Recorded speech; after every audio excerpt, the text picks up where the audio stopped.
The tavern's always filled with laughter. At firesides where heroes gather. Hearthstone is home. Hearthstone is home.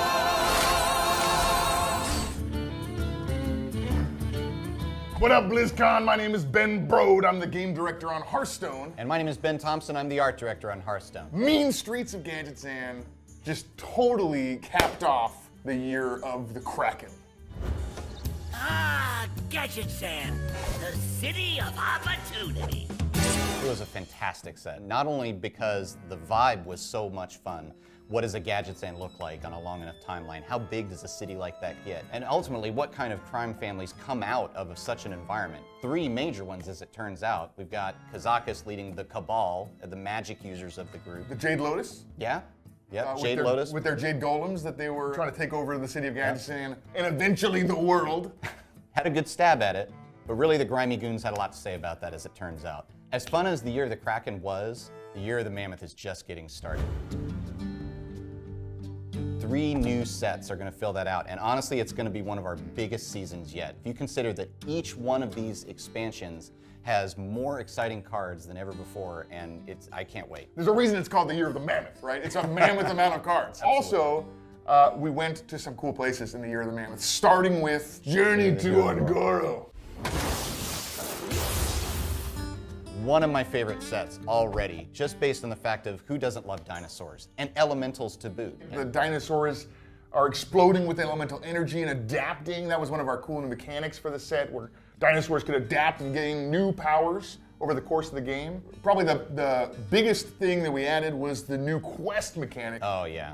These are cards that they start in your hand, you play them and set a huge game plan for the rest of the game. Totally changed the way you play Hearthstone. One of the other exciting parts about this was the board. You know, the play space for Ungoro was challenging in a way because we had already had Stranglethorn Forest, which could be not dissimilar to an undergrown. They're both jungles.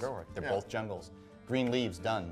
But as it turns out, there's more to it than that. What I love about the board is for weeks, players were trying to figure out how to explode the volcano because it was happening like accidentally on people's streams. There was a guy who mapped all of the clickables to key bindings on his keyboard and just spammed them until the volcano went off. Those boards offer a lot of fun, not just for us as developers, but ultimately for the players themselves as well. This wasn't just a year for super exciting new expansions. No. It was also the year where we first started to add some really incredible new tech to the Hearthstone client that supports fireside gatherings. They're really where the community gets to show its love for the game and share that with each other. It's the most social way to really appreciate the game and then get to enjoy it with your friends. We wanted to give players really awesome reasons to go try it out. Because I think once you go to a fireside gathering, you see how fun it is. So we added a new way to play Hearthstone that you can only do from within a fireside gathering. That's called the Fireside Brawl. Basically, they're unique brawls that can only be played at the fireside,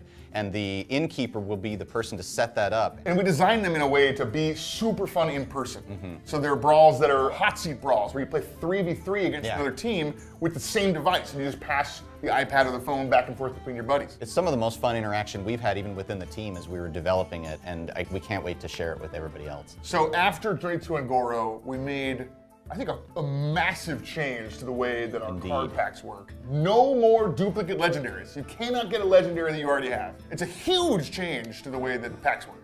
It really is. I mean, we all know that feeling. You open up the packs and I've got that one. I'm happy to get the dust, but I'm even happier if I get a legendary that I don't already have to add to the collection. I mean, that's half the fun. Guaranteed, first 10 packs will always contain a legendary. Just jumpstarts the fun of a new expansion.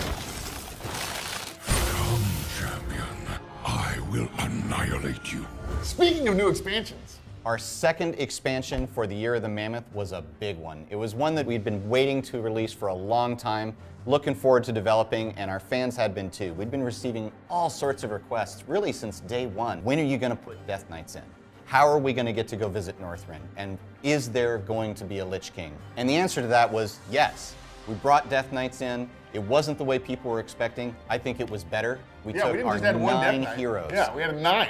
What do 9 different types of Death Knights look like when you've taken some of the most powerful heroes in Azeroth and turned them into Death Knights? And some of them were pretty horrifying, and it was truly creepy, terrifying. Yeah. And they made a huge impact on the gameplay, right? And they themselves are a totally different card type. We got a new card type in the form of hero cards.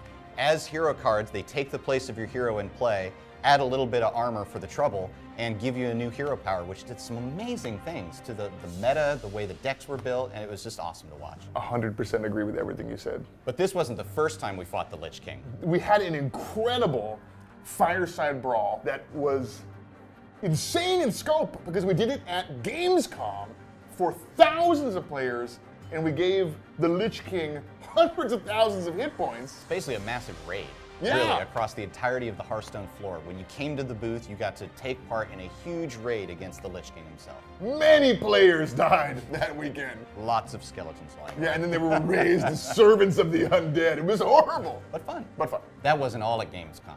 No, it was not. We had that insane video. It really defined the look, the vibe, and the sound of Hearthstone for me.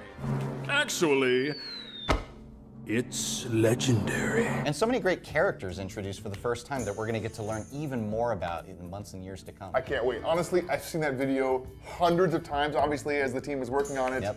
And Every time. Every time I Every cried. time. Every time. Why do I cry every time?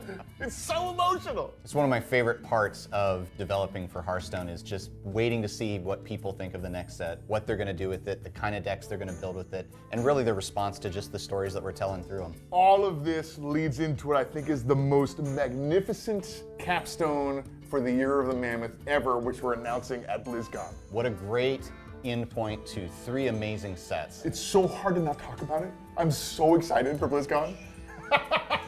This was an insane year for Hearthstone. I can't wait to see where we're taking next. It's going to be amazing. See you at BlizzCon.